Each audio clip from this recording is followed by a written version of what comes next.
My name is Karin Astrid Siegmann. I've been visiting faculty here at LUMS since 2013. I've taught a course in labor economics. And at the same time, I've been involved in research together with colleagues in the econ department. Since last year, I've worked together with Dr. Hadia Majid on the question how empowering Pakistan's growth performance has been for women in particular. And this ties into policy discourses in Pakistan at the national and provincial level. For example, the Punjab growth strategy, to which LUMS has contributed significantly, focuses on inclusive growth. That's one dimension of the question we raise as well. How gender inclusive has Pakistan's growth performance been? And also the National Policy Vision 2025 actually talks about simultaneously achieving high growth rates and reducing various forms of inequalities in Pakistan, including inequalities between women and men, which are very pronounced. And if you look at the inequalities at the level of education, you see that the situation for boys and girls are still very different. There's a wide gender gap in literacy. If you look at political empowerment, the share of female and male parliamentarians is still very different. So there are many indicators you could look at to highlight that the situation of women in Pakistan is weak and inequality is wide. International research has shown that the macroeconomy does not develop in a gender-neutral manner. For instance, the economic development in Southeast Asia has been shown to also rely on the relatively low inequality between women and men, allowing women to participate in the labor market and contribute to growth. Now, having said that, it seems imperative to design effective policies to actually consider these dynamics between macroeconomic development and gender dynamics.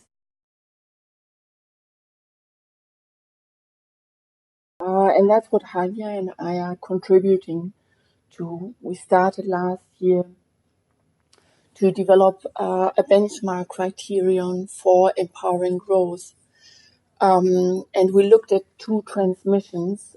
On the one hand, the transmission of macroeconomic growth into employment for women and men, basically because access to employment is the most direct way in which people experience the benefits of growth. And the second transmission is how employment for women and men translates into increasing choices in life.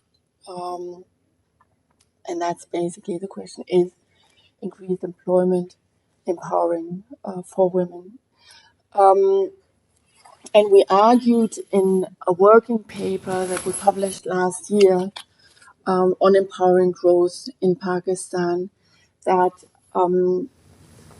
access to employment is necessary, but it's not sufficient to be empowering because the conditions at work also matter. The benchmark criterion that we developed for empowering growth is basically access to employment, but secure employment, and that actually holds potential to empower women. This year we build on that and calculate more detailed responses of employment in specific sector, agriculture, industries such as manufacturing of textiles and garments, optical industry, construction, as well as the services sector, how that has translated into employment for women and men. And the next step, but that's for the future, is So what types of jobs are these? Are these secure jobs? Do they hold potential for empowerment?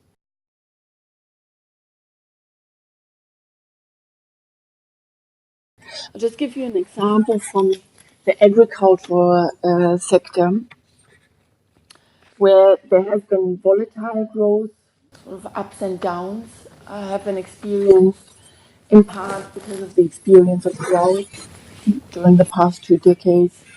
And what we've seen there is that the experience of positive GDP growth rates have actually contributed to the creation of female employment, more so than the creation of male employment. So in that sense, the gap between male and female employment in agriculture has narrowed. But on the other hand, what types of jobs are being created in agriculture? Most of them are precarious in the sense that they're low paid, or for women, many of them are actually unpaid. They contribute as family workers.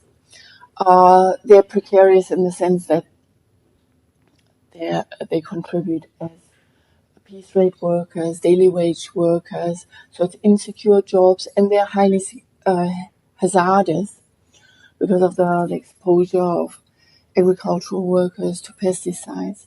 So while access to employment has been stimulated for women in particular, the elasticity of growth has been higher for women than for men. You can raise question marks about the types of jobs that have been created for women, whether they hold empowering potential. Now, these are things we are investigating in more detail now, and I hope to be able to tell you more about the findings next time we talk.